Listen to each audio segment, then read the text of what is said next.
할렐루야. 주님의 위로하심 가운데 서로 돌아보며 그 은혜를 나누기에 힘쓰는 우리 성도님들의 삶에 주님의 사랑이 가득하시기를 축복합니다. 우리 옆에 계신 분, 앞뒤에 계신 분 축복합니다. 주님의 사랑이 당신의 삶에 가득하시길 바랍니다. 아멘. 할렐루야. 제가 광고를 하면서도 내가 왜 이렇게 말을 빨리 하지? 라는 생각이 들면서도 말이 자꾸 빨리 나와요. 아무래도 정해진 시간 안에, 예배 시간 안에 모든 걸 다 소화해야 되겠다는 그런 강박이 좀 있는 것 같아요.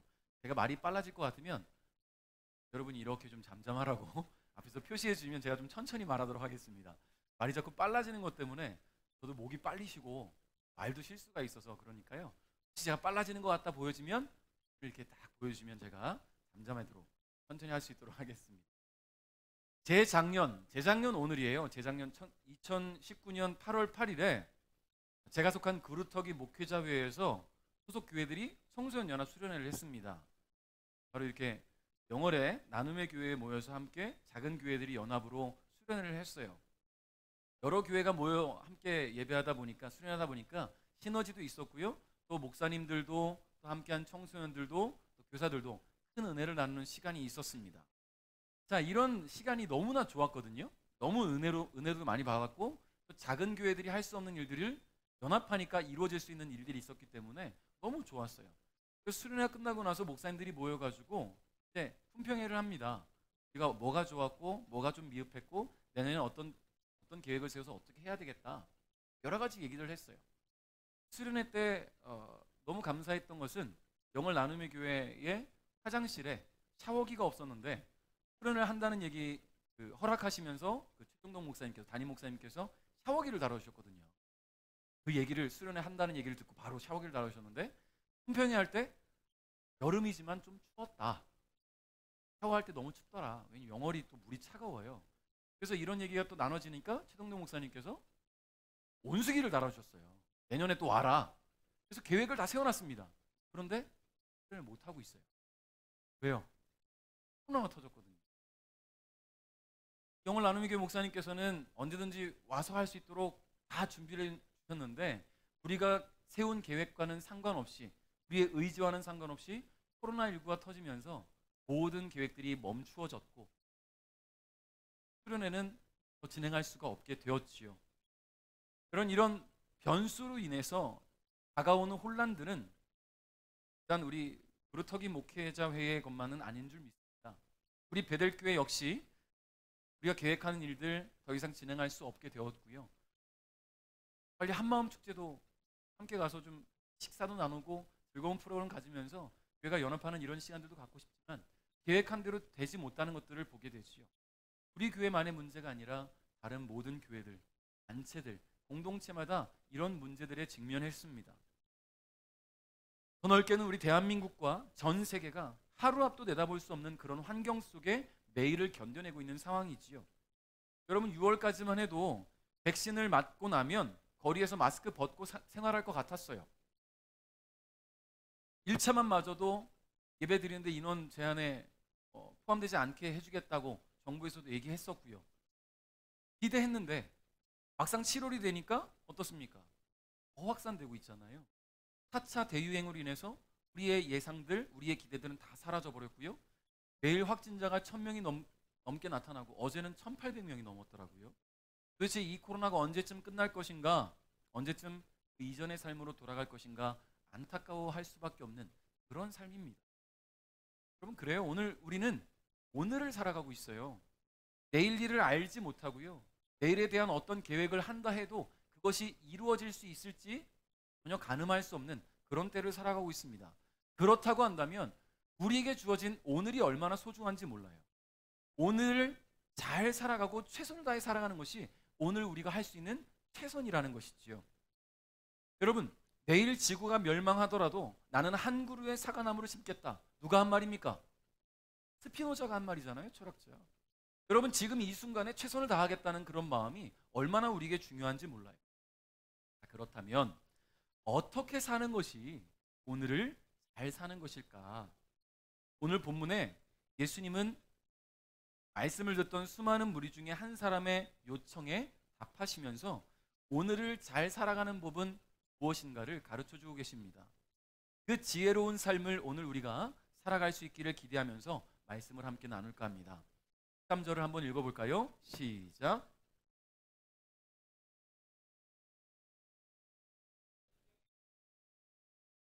너에게 나누어 주라고 말씀해 주십시오. 아멘. 자, 지금 이 사람이 예수님께 부탁하는 것은요, 유산을 더 많이 가져가려고 하는, 복차지하려는 것인지 더 많이 가져가려는 것인지 모르겠지만 그런 형에게 가서 자신에게도 그 유산을 좀 나누게 해달라고 요청해 달라는 거예요. 이 사람이 예수님께 이런 요청을 한 것은 예수님은 그런 말을 할 수 있는 권위가 있는 분이라고 믿었다라는 이야기겠죠. 사실 예수님 당시의 유대인들은요, 민사 재판 이런 것들을 법정에서 행하지 않고 그들의 분쟁을 법정이 아닌 하나님의 말씀을 가르치고 율법을 가르치는 이들, 유대인들의 전통에 익숙한 전문가들, 즉 율법 교사인 랍비를 찾아가서 분쟁을 해결하는 경우들이 참 많았어요. 이런 문화 속에 살아가고 있는 남자에게는 그 아버지의 유산으로 인한 형과의 분쟁을 해결해 줄 수 있는 가장 적합한 분이 예수님이라고 생각했던 것 같아요. 그래서 예수님을 찾아가서 선생님이라고 말을 하지요. 그러면서 중재해 달라고 정식으로 요청을 하고 있는 거예요. 민사소송을 거는 거예요, 지금 한마디로. 유대인들은요, 전통적인 관리에 따라 유산을 분배했습니다. 아버지가 돌아가시면 아들들에게 그 유산이 분배되는데 장남에게는 3분의 2가 분배되었고요. 그리고 차남에게는 3분의 1이 분배되었습니다. 그리고 장남은 족장으로서 아버지의 뒤를 이을 권리를 갖게 되었습니다. 자, 그러고 보면 아마도 예수님을 찾아온 이 사람은 형과의 재산 분배가 원칙대로 되어지지 않고 있었던 것 같습니다. 여러분, 지금 이 사람이 예수님을 찾아와서 이런 요청을 한다는 것은 예수님에 대해서 그가 갖고 있는 생각, 이분은 이 정도의 권위가 있다라고 생각하는 그 정도가 어느 정도냐면요, 재산 분배 좀 하게 해주세요. 예수님은 그 정도 능력이 되잖아요. 정도까지만 예수님을 생각하고 있는 거예요. 여러분, 예수님이 전하시는 말씀을 끊임없이 들어왔고 그 예수님 말씀을 들으면서 예수님이 어떤 분이신지에 대해서 마음에 새겨졌더라면 이런 부탁할 수는 없을 것 같아요. 여러분, 지금 이 사람은 예수님을 한낱 재산 분배나 해결해 줄 수 있는 그런 중재자 정도로 생각하고 있다는 거예요. 여러분, 예수님의 그 권위, 그 능력, 그분이 하시는 모든 일들을 경험했더라면 예수님을 그렇게 생각하지 않았을 거라는 겁니다. 여러분, 여러분이 알고 있는 예수님은 어떤 분이십니까? 하나님의 아들이시고 인류를 구원하기 위해 이 땅에 오신 분이시고 십자가 위에서 나의 모든 죄를 대신 지신 구세주이시다. 여러분, 그렇게 믿으십니까? 여러분, 그렇게 믿는다면 그렇게 하나님의 뜻을 이루기 위해 이 땅에 오신 우리가 기억해야 할 예수님이 바로 그리스도라는 사실을 우리는 잊지 말아야 돼요. 그리스도, 기름 부음 받은 분, 기름 부음 받은 분이 어떤 분입니까? 왕, 선지자, 제사장, 결국 우리의 메시아, 우리의 구원자 되신 분이 예수님이라는 거예요. 그 사실을 우리가 잊고 자꾸 예수님에 대해서 나에게 뭔가를 해주실 수 있는 분이라고만 생각하지 마십시오. 우리는 예수님을 만나서 죽고 사는 문제를 해결받았잖아요. 예수 그리스도로 인해서 죄로부터 벗어나 구원의 길에 오르게 되었고요, 죽어서 지옥 갈 우리의 영혼은 아버지 하나님 계신 그 천국 입성을 앞두고 있습니다. 그런데 이 사람은 예수님을 대함에 있어서 영의 문제가 아니라 세속적인 문제의 중재를 요청하고 있다는 거예요. 그의 관심사는 온통 재물에 가 있습니다. 오직 세속적인 관심만을 가지고 재산을 나누는 문제까지 예수님을 끌어들이려고 하고 있다는 거예요. 여러분, 이러한 물질적 탐욕이 가득한 그에게 예수님은 이렇게 말씀하십니다. 누가 나를 너희의 판사나 중재자로 세웠느냐? 성도 여러분, 오늘 우리는 예수님을 다시 보아야 합니다. 예수님은 우리의 탐욕을 위해 일하시는 분이 아니에요. 우리의 세속적인 관심사에 예수님을 끌어들이지 맙시다. 할렐루야. 이미 우리는 예수님으로 인해서 구원받았기 때문에, 그렇게 하나님의 백성이 되었기 때문에 예수님을 나의 구주로 모시고 내가 어떻게 하면 주님을 잘 섬길 수 있을까를 고민하고 염려하고 기도해야지, 그 예수님을 내가 어떻게 이용해 먹을까 이걸 생각해서는 안 된다는 거예요. 예수님께 어떻게 기도하면 내 삶을 평안하게 살 수 있을까, 여러분, 그런 문제로 예수님을 끌어들이지 마십시오. 우리는 이미 구원이라는 무엇과도 바꿀 수 없는 정말 큰 은혜를 받았다라는 거예요. 여러분 생각해 보십시오. 로또 1등 당첨과 구원과 그 사이에서 갈림길에서 여러분 고민해야 된다면 로또 1등 하시겠습니까? 모든 것을 얻을 수 있지만 영이 구원받지 못한다. 여러분 로또 지난 몇 주째 제가 얘기했잖아요. 로또 1등 하다 죽을 수 있어요. 놀래가지고 심장마비로. 그럼 그 누구 거냔 말이에요. 천국 가야 되는데 천국도 못 가게 된다면. 여러분 그러므로 주님, 우리 예수님을 나의 세속적인 관심사에 끌어들이지 마십시오. 15절 한번 읽어볼게요. 시작. 이어서 예수님께서 사람들에게 말씀하셨습니다. 온갖 욕심을 경계하고 주의하여라. 재산이 아무리 많더라도 사람의 생명이 거기에 달려있지 않다. 아멘. 여러분 질문 하나 드려볼게요. 사람은 먹기 위해 삽니까? 살기 위해 먹습니까? 어때요? 먹기 위해 살아요? 살기 위해 먹어요? 아직 뭐 잘 모르겠어요? 제가 이게 매달 신방 갈 때마다 신광환 집사님이 저한테 첫 마디로 하시는 질문이 이거거든요. 목사님, 사람은 살기 위해 먹습니까? 먹기 위해 삽니까? 전 당연히 얘기하죠. 당연히 살기 위해 먹지요. 그러면 준비된 간식을 이렇게 펼쳐놓으면서 일단 먹고 얘기합시다. 항상 그렇게 얘기하시는데요. 여러분 그래요. 살기 위해 먹어야지요. 살기 위해 먹어요. 살기 위해 먹는 우리는요, 먹기 위해 돈을 벌고요, 돈을 벌기 위해 일을 해요. 결국 일을 하는 궁극적인 목적은 뭐예요?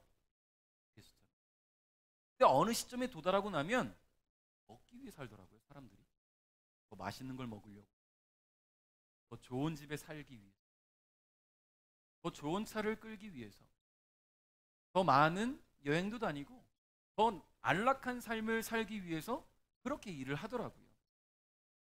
여러분 단순히 먹고 사는 문제가 이미 해결되었다고 여겨지니까 그 다음부터는 더라는 것이 우리의 삶에 다가온다라는 거예요.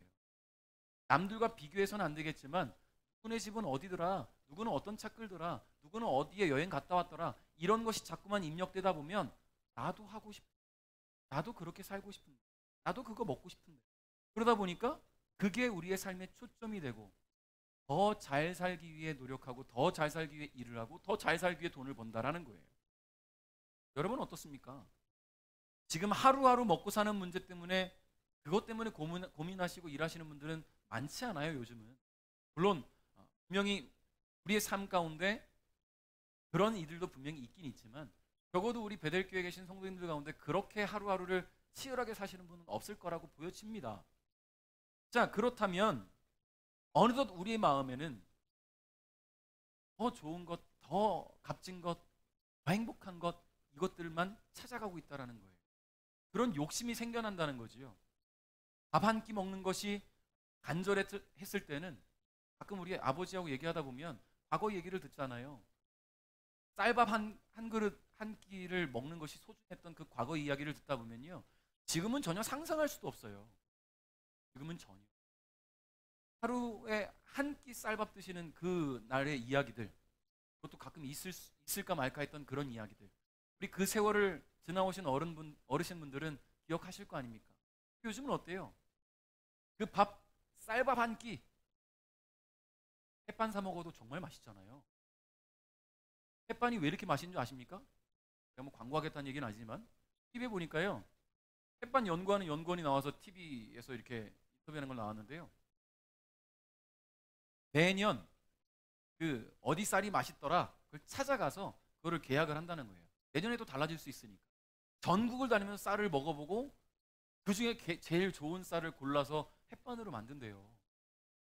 그러니 맛있는 밥을 우리는 돈 몇천 원 주고 사갖고 집에서 전자레인지 돌려서 바로 먹을 수 있어요. 그게 우리의 삶이에요. 지금 현재 삶. 넉넉한 삶을 살고 있어요. 그러다 보니까 자꾸만 욕심은 커져가고 결국 눈앞에 보이는 물질에 더 마음이 쓰이고 삶 자체로의 행복은 이미 사라져버린 지 오래입니다. 이미 내가 지금 잘 살고 있는 것에 대한 감사도 사라진 지 오래예요. 더 갖지 못함에 불행하다고 느끼고 더 맛있는 거 먹지 못함에 안타깝게 여긴다라는 거예요. 지금 우리가 말이죠. 예수님은 형과의 재산 문제로 고민하며 중재를 요청한 이 사람과 현장에 있는 수많은 사람들에게 이렇게 말씀하셨어요. 온갖 욕심을 경계하고 주의하여라. 재산이 아무리 많더라도 사람의 생명이 거기 달려있지 않다 라고 말이에요.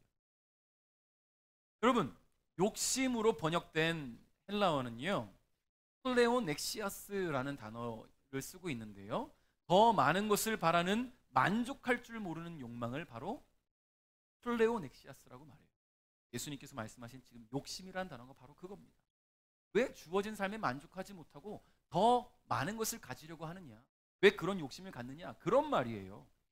여기 예수님께서 온갖이라는 조건을 붙이셨잖아요. 그것은 말입니다, 욕심은 정도의 문제가 아니라는 것을 나타내시면서 동시에 부에 대한, 물질에 대한 욕심뿐만 아니라 삶의 모든 면에서 더 가지려는 욕심이 나타나고 있다는 거예요. 여러분, 더 건강하길 원하고요, 더 오래 살길 원하고요, 더라는 것이 우리의 삶에 어느덧 자리 잡고 있다는 거예요. 여러분, 그런데 이 세상에 소유할 수 있는 그 어느 것으로도 생명과 바꿀 수 있는 것은 없어요. 다시 말해서 생명보다 더 소중한 것은 없단 말입니다. 세상의 모든 부와 권력을 가지고도 다가오는 죽음을 피하고 싶어서 불로초를 찾아 헤맸던 사람이 있지요. 한국의 진시황, 결국은 못 찾았어요. 결국은 죽었어요. 차라리 그것 찾겠다고 사람들 막 뽑아서 보내고 염려하고 고민할 그때에 차라리 더 잘 살았으면 좋았을 뻔해. 더 맛있는 거 먹고 더 평안하게 살았다면 더 좋았겠죠. 그렇습니다. 여러분, 생명보다 더 소중한 것은 없습니다. 그러므로 우리는 삶의 우선순위를 분명히 해야 돼요. 주어진 삶에 만족하십시오. 욕심 때문에 생명을 잃게 되는 안타까운 일들이 우리의 삶에 나타나지 않기를 바라요. 이 우선순위를 분명히 하는 것이 그를 하는 법입니다. 자, 예수님은 그런 우선순위를 알려주시고자 한 가지 비유를 들어서 설명해 주십니다. 어떤 부자가 있었어요. 시작부터 벌써 이 사람은 부자라는 것을 우리는 알잖아요. 어떤 부자가 있었다. 부유한 사람이에요. 근데 어느 날 밭에 더 많은 수확물을 얻게 되었어요. 이미 부자인 그 사람이 더 부자가 된 거예요. 그 많은 수확물을 보면서 이 부자는 이렇게 생각합니다. 내 곡식을 저장해 둘 그런 곡간이 없으니, 왜냐하면 이미 가득 차 있으니까 차라리 지금 곡간을 헐고 더 큰 곡간을 지어서 거기에 꽉꽉 들어 채워야겠다. 거기에 저장하면 되겠다. 부자는 스스로 굉장히 기특합니다. 내가 이런 탁월한 아이디어를 떠올렸구나. 그러면 스스로에게 이렇게 말해요. 자, 이제 많은 재산을 갖게 되었으니까 영혼아, 편하게 쉬고 편하게 먹고 편하게 마시면서 인생을 자. 여러분, 사람의 마음이, 여러분 공감이 가시죠? 왜냐하면 누가 그러더라고요. 힘들고 어려운 사람들이 돈 하고 사는데 부자인 사람들도 보니까요, 돈 하고 산대요. 돈 하고 사는 거는 재산이 많고 적음의 문제가 아니라는 거예요. 더 많은 재산을 갖고 있는 사람이 더 많이 갖기 위해서 노력하고 돈 하는 것과 똑같다라는 거죠. 이 부자도 마찬가지였던 것 같습니다. 그런데 그때 하나님께서 부자에게 이렇게 말씀하십니다. 어리석은 사람아, 오늘 밤 내 영혼을 가져갈 것이다. 그러면 네가 준비한 것을 누가 가져가겠느냐? 여러분, 예수님의 이 비유에는요, 우리의 인생을 다시 돌아보게 하는 너무나 중요한 메시지가 담겨 있습니다. 첫 번째는요, 부자는 자신의 필요를 이해하지 못했어요. 이미 부유한 삶을 살고 있던 그가 더 많은 수확을 얻었고요, 더 큰 재산을 얻게 되었을 때에 그는 편히 쉬고 먹고 마시고 그렇게 인생을 즐기기를 원했습니다. 그는 자신의 삶의 가장 중요한 것을 육신의 쾌락과 만족에 둔 거예요. 하나님의 은혜 가운데 살아가는 사람은요, 육신의 만족과 쾌락이 아니라 영의 평안과 주님의 은혜가 필요합니다. 할렐루야. 이 사람은 자신의 삶에 무엇이 필요한지를 이해하지 못했어요. 여러분, 과거 엄청난 부와 재산을 가지고 있던 사람들 가운데 스스로 생을 마감한 사람들이 있었지요. 우리가 아는, 이름만 얘기해도 알만한 사람들이 있었잖아요. 진짜 그들이 그 많은 재산을 갖고 왜 스스로 생을 마감했을까요? 삶에 채워지지 않는, 육신으로는 채웠지만 채워지지 않는 영적인 공허함이 있었기 때문이라는 겁니다. 그러므로 오늘 우리는 나에게 가장 필요한 것이 무엇인지를 이해하는 그런 이해가 필요합니다. 두 번째는 부자는 감사를 잊었어요. 그가 부유한 삶을 살 수 있었던 것은 하나님의 은혜라는 거예요. 더욱이 더 많은 수확물을 얻을 수 있는 것. 여러분 생각해 보십시오. 좋은 날씨와 태양과 때에 따른 이른 비와 늦은 비, 비옥한 땅, 하나님의 은혜가 있지 않으면 그 모든 것들이 주어질 수 없지. 그런데 그는 하나님에 대한 감사를 잊었습니다. 그의 이야기 어디에도 하나님 감사합니다라는 이야기가 나오지 않아요. 감사를 잊은 자에게 은혜는 사치라는 것을 잊지 말아야 됩니다. 세 번째는요, 나는 주위를 돌아보지 않았어요. 하나님의 은혜가 아니었더라면 가질 수 없었던 것들을 손에 쥐고도 이웃을 돌아보지 않았다라는 이야기예요.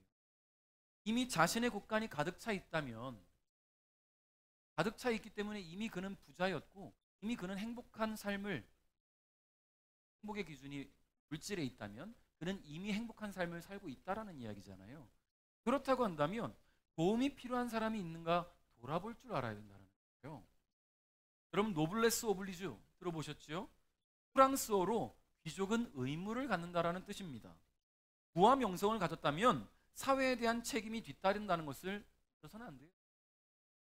위를 돌아보고 도움이 필요한 이에게 손 내밀 줄 아는 것, 그것이 바로 하나님께서 우리에게 원하시는 것이고 요구하시는 거예요.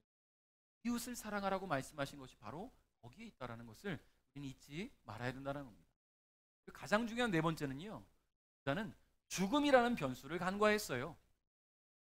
우리가 오늘 서두에 말씀드렸잖아요. 내가 오늘 어떤 계획을 세워도 내일 어떤 일이 일어날지 모르니까 그 계획이 실행될지 안 될지 여부는 우리는 알 수가 없어요.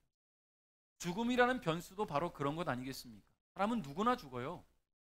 그 누구도 죽음을 피해갈 수 없습니다. 죽음은 남녀노소를 가리지 않아요. 죽음은 순서도 없습니다. 그러므로 언제 어떻게 다가올지 알 수 없는 그 죽음 앞에서 자신의 욕망을 채우기 위한 그런 계획이 아니라 더 나은 죽음을 위한 계획들을 우리는 세워야 된다는 거예요. 제가 여기서 강단에서 이런 말씀드리기가 좀 웃기지만 여러분 잘 죽으십시오. 할렐루야. 잘 죽어야 돼요. 죽음에 대한 계획은 할 필요가 있다고 봐요. 제가 그 유품정리사라는 특수 직업을 가진 사람의 이야기를 방송을 통해 보고는 현재 유품정리사가 기록한 책을 한 권 샀어요.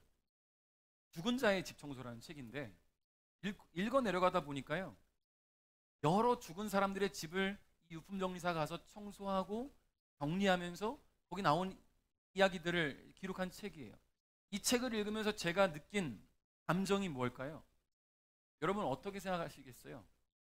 수많은 죽은 사람들의 집을 이 사람이 들어가서 청소하면서 느낀 감정을 저는 어떻게 느꼈냐면, 죽음 앞에 모든 사람은 평등하다? 그게 아니었어요. 그게 아니라 준비하지 못한 죽음은 참 안쓰럽구나, 그런 생각이 드는 거예요. 죽음 앞에 모든 사람 평등하다, 맞아요. 그런데 준비되지 않은 죽음 앞에 죽음을 맞이한 사람은 참 안쓰러워요. 고독사라는 이야기도 나오고요, 오랜 기간 동안 혼자 그 집에 고립되어 있다가 세상을 떠난 사람들의 이야기도 있어요. 물질이 많고 적고의 문제가 아니더라고요, 보니까. 여러분, 그렇기 때문에 우리는 주위를 돌아봐야 돼요. 그렇기 때문에 돌아봐야 될 줄 믿습니다. 20절 말씀에 하나님께서 그에게 하신 말씀 한번 주목해 봅시다. 같이 읽어볼까요? 시작. 어리석은 사람아, 오늘 밤 내 영혼을 가져갈 것이다. 그러면 내가 준비한 것을 누가 가져가겠느냐? 아멘. 그렇습니다. 인생의 모든 삶과 죽음을 주관하시는 분은 하나님이셔요. 부자는 자신이 넉넉하고 부유한 인생에 하나님을 두지 않았어요. 그 하나님이 내 삶에 다가와 있다는 것을 믿지 않았어요. 그렇기 때문에 그는 자신의 삶을 채우는 게 급급했다라는 이야기죠. 그러므로 오늘 우리는 그 하나님을 더욱 의지하며 나가야 될 줄 믿습니다. 자, 우리 인생의 삶과 죽음을 주관하는 분은 바로 하나님이십니다. 부자는 자신의 넉넉하고 부유한 인생에 하나님을 두지 않았기 때문에 그 삶의 감사를 잊을 수밖에 없었어요. 오늘 자신의 욕망과 자신의 욕심만 가지고 우리는 생각하지 말아야 될 줄 믿습니다. 이 사람이 더 마음을 쏘고 더 생각을 집중했던 그 자신의 육신의 어떤 만족들을 위해 애썼던 것들이 주님이 부르실 때 다 허사가 된다는 것, 오늘 우리가 알게 되었다면 오늘 우리가 쌓아놔야 될 것은 바로 하나님께 쌓아놔야 된다는 거예요. 여러분 21절에 보니까 내 재물이 있는 곳에 마음이 있다라고 말씀하셔요. 이 재물이 있는 곳에 마음이 있다. 여러분, 재물 자체가 나쁜 건 아니에요. 다만 그것을 어떻게 사용하느냐가 중요하다는 겁니다. 자신을 위한 재물을 쌓아가고 자신의 필요를 위한 그런 모든 것들을 채워가고 자신을 위한 삶의 유익을 누리면서 살아가는 것. 여러분, 지금 당장은 즐거울 수 있어요. 지금은 당장은 유익하고 행복하다 말할 수 있겠지요. 주님이 오늘 부르시면 그 어느 것 하나 우리는 가져갈 수 없다는 것을 우리는 기억해야 될 줄 믿습니다. 그렇기 때문에 예수님은 하늘에 쌓아둔 것이 옳다라고 말씀하시는 거예요. 여러분, 이거는 비단 재물만의 문제는 아니라는 거예요. 마태복음 6장 20절 21절, 그러므로 너희의 재물을 하늘에 쌓아두어라. 하늘에서는 좀이 먹거나 녹슬지 않으며 도둑이 들어와서 훔쳐가지도 못할 것이다. 내 재물이 있는 곳에 내 마음도 있다. 할렐루야. 재물을 하나님께 쌓아둔다는 것, 하나님께 마음을 둔다는 겁니다. 하나님 편에 서고 하나님 뜻대로 행하고 하나님 말씀에 순종하며 사는 삶을 말하는 것입니다. 그것이야말로 오늘을 잘 사는 가장 중요한 방법이라는 것을 잊지 않았으면 좋겠습니다. 말씀을 맺겠습니다. 예수님은 형과의 재산 분할의 문제로 찾아온 사람에게 가장 중요한 삶의 요소를 알려주셨어요. 그것은 부와 명예가 아니라 하나님과의 관계입니다. 하나님과의 관계가 재물로 인해 깨어지거나 소홀해지는 일이 있어서는 안 된다라는 거예요. 하나님과의 관계가 흔들리지 않기 위해서 우리는 먼저 예수님이 나에게 어떤 분이신가를 돌아봐야 될 줄 믿어요. 예수님을 나의 욕심과 필요를 채워주시는 분으로 그분을 전락시키지 마십시오. 예수님은 나를 구원하신 분이에요. 그것만으로도 우리는 예수님으로부터 세상 그 무엇과도 바꿀 수 없는 은혜를 받았다라는 거예요. 삶의 우선순위를 돌아보십시오. 여러분, 이 삶의 우선순위는 생명이에요. 질이 아니에요. 나 자신을 좀 더 아끼십시오. 나의 목숨, 나의 생명에 더 최선을 다하십시오. 가끔은 더 열심히 더 많이 벌기 위해서 애쓰다가 정말 과로사 하시는 분들도 봐요. 너무 안타까워요. 왜 그렇게 열심히 일해서 몸까지 돌아보지 못하고 그렇게 일하다가 세상을 떠날까? 여러분, 내 목숨보다 소중한 건 없어요. 오늘 여러분의 삶에 가장 중요한 것은 내게 주어진 하나님, 내게 허락하신 생명입니다. 잊지 마십시오. 생명의 근원이 하나님부터로 시작된다는 것을 잊지 않으시기 바랍니다. 그 마지막으로 마음을 하나님께 두십시오. 마음에는 삶의 모든 것이 담겨 있잖아요. 마음은 하나님께 두겠다고 하면서 생각은 다른 곳에 가 있으면 안 돼요. 예배하는 시간에 오직 하나님께 마음과 생각을 두고 예배하듯이 우리의 매일 주어지는 삶 속에서 하나님을 배제해서는 안 됩니다.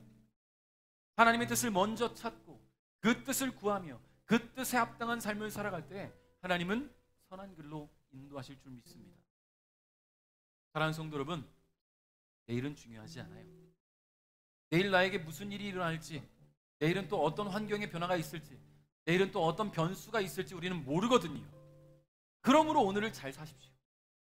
할렐루야. 오늘 최선을 다하십시오. 오늘 후회 없는 그런 신앙의 가치관으로 하나님께 예배하시고 오늘을 돌아보면서 하나님 보시기에 부끄럽지 않은 삶을 살았다고 그렇게 오늘 밤 마감할 수 있는 그렇게 오늘 살아가시길 주님의 이름으로 축복합니다. 그래서 오늘 지금 이 순간에 최선을 다하시고 하나님 베푸시는 그 놀라운 은혜를 매일매일 경험하는 베델 가족 여러분 될 수 있기를 주님의 이름으로 축복합니다.